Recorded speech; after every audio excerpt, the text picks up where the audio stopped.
Hola amigos de YouTube y Facebook, nuevamente soy Iron Creepypastero y hoy, les traigo otras creepypastas. Como mencioné en el video anterior, los miércoles serán creepypastas no tan comunes, mientras que los viernes serán creepypastas de personajes como Slenderman, Jeff the Killer, etc. Bueno amigos, estas creepypastas se llaman El suicidio de Calamardo y El rastrillo, espero que las disfruten. Comenzaré diciendo que si quieren una respuesta al final, estarán decepcionados. No hay una. Fui interno en Nickelodeon Studios durante el 2005 para obtener mi título en animación. No me pagaban. De hecho, la mayoría de las pasantías no son pagadas, pero tuve algunas experiencias más allá de la educación. Los adultos no lo ven como un buen trabajo, pero la mayoría de los niños se cagarían si pudieran estar ahí. Como trabajaba con editores y animadores, me tocaba ver los capítulos nuevos antes de que salieran al aire. Iré al grano sin dar muchos detalles. Acababan de hacer la película de Bob Esponja y el staff entero estaba falto de creatividad, así que les tomó mucho tiempo iniciar la siguiente temporada. Pero en realidad, el retraso duró más por razones perturbadoras. Creepypasta Calamardo. Creepypasta Calamardo. Hubo un problema con el primer episodio de la temporada que retrasó por meses a todos y a todo. Otros internos y yo estábamos en el cuarto de edición junto con los animadores principales y los editores de sonido, listos para hacer el corte final. Recibimos una copia de lo que se suponía era Fear of a Krabby Patty y nos reunimos alrededor de la pantalla para ver. Ahora, dado que no era el corte final, a veces los animadores ponían un título falso en tono de broma, un chiste interno como cómo no funciona el sexo en lugar de Rockabilly Valve cuando Bob y Patricio adoptan una ostra. Nunca fue nada en particular gracioso, pero siempre fueron chistes relacionados con el trabajo. Así que cuando vimos como título Skidward Suicide, el suicidio de Calamardo, no pensamos que fuera algo más que una broma mórbida. Uno de los internos incluso emitió una risa seca. Comienza con la música alegre de siempre. Inicia con Calamardo, practicando con el clarinete, errando algunas notas como siempre. Oímos a Bob riéndose afuera. Calamardo se detiene y le grita que se calle, puesto que tiene un concierto esa noche y necesita practicar. Bob dice que sí, y se va a ver a Arenita junto con Patricio. La splash screen de burbujas aparece y entonces vemos el final del concierto de Calamardo. Aquí fue donde todo se puso raro. Al estar tocando, algunos cuadros se repitieron una vez, pero el sonido no. En este punto el sonido ya está alineado a la animación, y eso no era común, pero entonces deja de tocar, el sonido termina como si nada hubiese pasado. Hay murmullos en la multitud antes de que comiencen a abuchearlo. Fue aquí cuando todo se veía raro. En ese momento, toda la multitud se podía observar con ojos rojos, no eran humanos, sin embargo tampoco eran imágenes creadas por los editores, así que era algo tétrico. No eran abucheos de caricatura comunes en el show, se podía escuchar malicia en ellos. Calamardo estaba visible de pie, nervioso y viéndose asustado. La imagen cambia, esta vez hacia el público. Bob Esponja está en el centro, y también abuchea, comportándose muy diferente a como lo hace siempre. Lo más raro de todo, es que todo el mundo tiene ojos hiperrealistas. Muy detallados. Claramente no fotos de ojos reales, pero algo un poco más real que G. Las pupilas rojas. Algunos nos miramos entre sí, obviamente confundidos, pero como no éramos los escritores, nunca nos preguntamos cómo le atraería eso a los niños aún. La toma cambia. Calamardo sentado en la orilla de su cama, viéndose muy mal. Por su ventana se ve la noche, así que es poco después del concierto. La parte más aterradora es que en este punto, no hay sonido.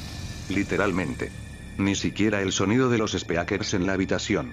Como si estuviesen apagados, aunque estaban trabajando perfectamente. Calamardo solo estaba ahí, sentado y parpadeando en silencio como por 30 segundos, entonces comenzó a llorar. Sonaba como una pequeña brisa a través de un bosque. Luego se cubrió la cara y lloró en silencio por un minuto, mientras el sonido poco a poco comenzó a intensificarse. La pantalla poco a poco comienza a acercarse a su rostro. Por poco, me refiero a que solo es notable si miras las tomas con 10 segundos de diferencia. Su llanto se vuelve más fuerte, lleno de dolor e ira. La pantalla se deforma, como si se doblara sobre sí por un segundo antes de volver a la normalidad. El sonido leve como de viento se vuelve más intenso y más severo, como si hubiese una tormenta.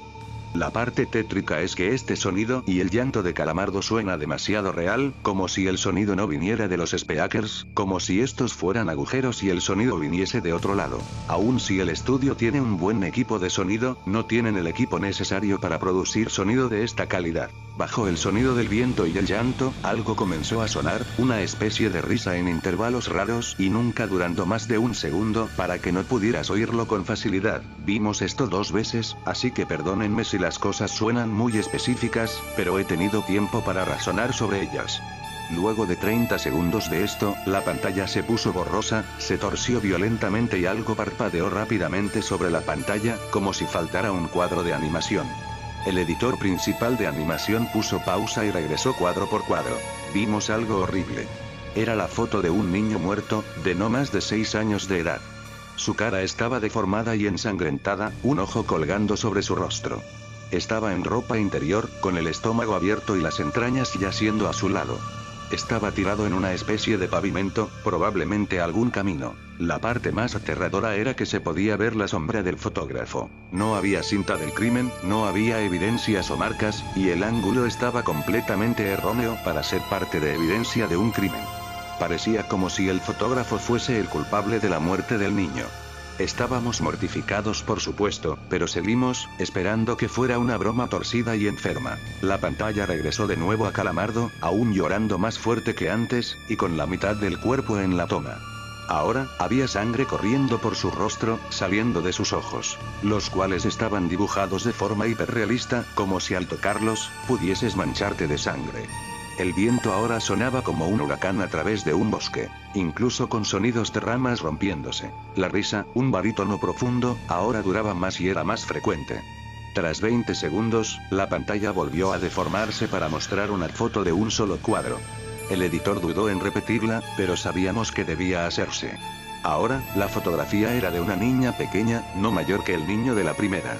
Estaba tirada sobre su estómago, un charco de sangre a su lado.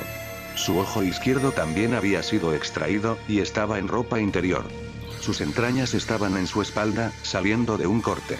De nuevo, el cuerpo estaba en la calle y se podía ver la sombra del fotógrafo, similar en tamaño y forma a la primera. Casi vomité, y una interna, la única mujer de la habitación, salió corriendo. El show continuó. Luego de 5 segundos tras la foto, Calamardo se cayó al igual que todo sonido, como cuando empezó. Se retiró las manos y sus ojos estaban dibujados en hiperrealismo como los otros al principio del episodio. Sangraban, inyectados de sangre y pulsando. Solo miraba la pantalla, como si viese al espectador. Luego de 10 segundos, comenzó a sollozar, esta vez sin cubrirse los ojos. El sonido era agudo y fuerte, y mezclado con gritos. Lágrimas y sangre escurrían por su rostro como un torrente. El sonido de viento volvió junto con la risa de voz profunda, y esta vez la fotografía duró por 5 cuadros. El animador pudo detenerla en el cuarto y retrocedió. La foto era de un niño de edad similar a los anteriores, pero esta vez era diferente. Las entrañas estaban saliendo del estómago, siendo arrancadas por una gran mano. El ojo derecho arrancado y colgando, sangre escurriendo de él. El animador procedió. Era difícil de creer. Avanzó al siguiente cuadro, la misma cosa. Volvió al primero, reproduciéndolos rápidamente y entonces yo me quebré. Vomité en el piso. Los animadores y editores estaban viendo horrorizados la pantalla. Los 5 cuadros no eran 5 fotos diferentes, eran los cuadros de un video. Vimos cómo la mano levantaba lentamente las tripas, vimos los ojos del niño enfocándose en la mano, y vimos parpadear al niño los últimos 2 cuadros. El editor principal de sonido nos dijo que paráramos, que tenía que llamar al creador para que lo viera por sí mismo. El señor Hillenburg arribó 15 minutos después, confundido y sin saber por qué lo habían llamado, así que el editor siguió con el episodio. Una vez que terminaron los cuadros, Calamardo volvió a aparecer, viendo al espectador, la toma enfocada en su rostro por 3 segundos. La toma se abrió, y una voz dijo hazlo, mientras Calamardo sostenía una escopeta. Inmediatamente pone el arma en su boca y jala el gatillo. El muro tras él acaba salpicado por sangre y materia gris realista, y Calamardo sale despedido hacia atrás con fuerza. Los últimos 5 segundos muestran su cuerpo sobre la cama, de costado, y un ojo cuelga de lo que queda de su cabeza, viendo fijamente el suelo. El episodio acaba. El señor Hillenburg está furioso, y demanda saber qué demonios está pasando. Muchos dejaron el cuarto en este momento, así que solo unos cuantos de nosotros lo vimos de nuevo. Ver el episodio de nuevo solo sirvió para que se grabara en mi mente y me produciera muchas pesadillas. Siento mucho haberme quedado. La única teoría que tenemos es que el archivo fue editado por alguien en la cadena desde el estudio de dibujo. Llamaron al CTO para que analizara qué había pasado. El análisis del archivo muestra que le grabaron material nuevo, y por más que intentamos averiguar qué había ocurrido, no logramos encontrar nada. Hubo una investigación respecto a las fotos, pero no obtuvimos información de ellas. No se identificó a ningún niño, y no encontramos pistas de la información o pistas físicas en las fotos. No creía en fenómenos inexplicables antes de esto, pero ahora sé que cuando algo pasa y no puedo probar qué lo ocasionó, lo pienso 2 veces. Bueno amigos, esa fue la creepypasta del suicidio de Calamardo. Los dejo con la última del día, el rastrillo. El rastrillo fue en la época de la independencia de Estados Unidos, donde en un pequeño pueblo de Washington, recientemente había acabado el esclavismo. En este pueblo había un bosque vecino a él. Desde las épocas de los indígenas se contaban que había criaturas o demonios en ese bosque. Una de ellas era el rastrillo, llamado así por sus manos, con dedos similares a navajas del tamaño de una silla cada una, con aspecto humanoide y, caminando siempre en 4 patas. Se decía que una vez lo encontrabas en el pueblo o el bosque, te observaba siempre lo sentías mirándote, hasta que él decidiera el momento para acabar con tu vida con sus filosas garras. Esta es una historia que se cuenta de una niña en ese pueblo. En su diario se encontró escrito lo siguiente: como todos los días del año me encontraba mentalmente internada en mi netbook, estaba mi página favorita de terror y chequeando si habían actualizado algo. No era así. Ya cansada y un poco aburrida opté por apagar mi compu e irme a dormir. Mi habitación no era algo gigante pero sobraba un poco espacio.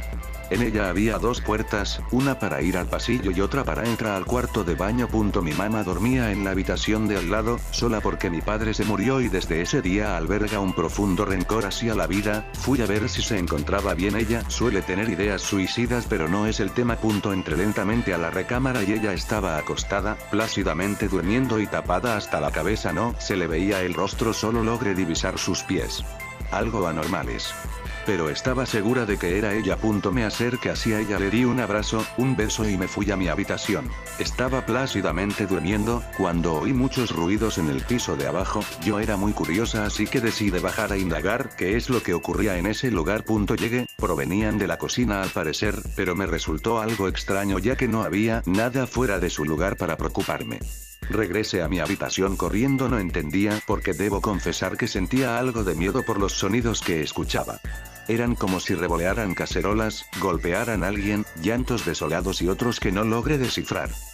A la mañana siguiente me levanté sobresaltadamente, algo agitada y con taquicardia.